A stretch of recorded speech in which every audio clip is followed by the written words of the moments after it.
नमस्कार.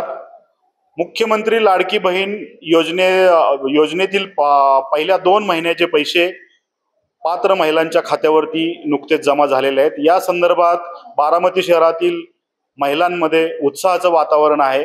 उपमुख्यमंत्री अजित पवार यांनी दिलेल्या आश्वासनाची पूर्तता रक्षाबंधनापूर्वी 2 महिन्याचे जे पैसे आहेत ते महिलांच्या खात्यावरती जमा करणार, ही जी आश्वासनाची पूर्तता त्यांनी केल्यामुळं बारामती शहर महिला राष्ट्रवादी काँग्रेसच्या वतीनं 25,000 राख्यांची भेट त्यांना आज पाठवलेली. या अनुषंगानं महिला राष्ट्रवादी काँग्रेसच्या शहराध्यक्षा अनिताताई गायकवाड आणि त्यांच्या सर्व सहकारी महिला या ठिकाणी आहेत. त्या अनुषंगाने आपण त्यांच्याशी संवाद साधूया.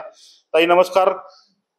काय वाटतं तुम्हाला, दादांनी जी आश्वासनाची पूर्तता केली तर त्या संदर्भात आपलं मत काय आहे? दादा एकतर पहिल्यांदा शब्द देत नाही, दिला तर ते 100% पाळतात हे आमच्या महिलांना माहिती आहे. ज्यावेळेस महिला यायच्या, विरोधक म्हणायचे अहो हे फक्त 2च महिन्यापुरते, पण आम्हाला खात्री होती आणि आमच्या सगळ्या महिलांना खात्री होती की दादांनी जो शब्द दिलेला आहे तो पूर्ण पाळणार आहे. आज आम्हाला कळलं की 75% महिलांच्या खात्यावर पैसे जमा झालेले आहेत. त्यामुळे महिलांनी एक निर्णय घेतलेला आहे की आम्ही सगळ्या जणी ज्यांच्या खात्यावर पैसे पडलेले आहेत ते आम्ही दादांना राखी पाठवणार आहोत. तर आज आम्ही 25,000 राख्या दादांना पाठवणार आहे. आणि महिला एक प्रत्येक वेळेस महिला एक स्वतःच्या पायावर उभी राहिली असं आम्हाला वाटायला लागले. काही वेळेस काय होतं, महिलांची अशी अडचण व्हायची की जर तिला काही घ्यायचं असलं तर ती नवऱ्याला म्हणायची अहो मला पैसे पाहिजे. मग एखाद्या वेळेस सगळेच नाही की लगेच पॉकेटातनं काढून देणार, थांब जरा आज देतो उद्या देतो, पण आता तसं होणार नाहीये. महिला स्वतःच्या ह्याच्याने 1500 रुपये ती स्वतःचा खर्च करू शकते. मुलांची फी म्हणा किंवा किराणा म्हणा, हे महिलेच्या संसाराला खूप मोठा दादांनी हातभार लावलेला आहे. आणि दादांनी फक्त लाडकी बहिणीचं साठीच नाही तर तिच्या अख्ख्या कुटुंबासाठी दादांनी योजना आणलेल्या आहेत. आज आपण बघतोय ज्यांचे कोणाचे सासू सासरे आहेत त्यांना तीर्थयात्रेला जाता येत नाही तर ती खंत राहते, त्याचं सुद्धा दादांनी ज्येष्ठ नागरिकांसाठी ट्रिप योजना केलेली आहे. मुलींना शिक्षणाची मोफत सोय केलेली आहे आणि आता थोड्या दिवसात लाडका भाऊ योजना पण येणार आहे. तुम्हाला काय वाटतं? हमको लगता है कि दादा ने ये जबान दी, उनने जबान के बहुत पक्के है.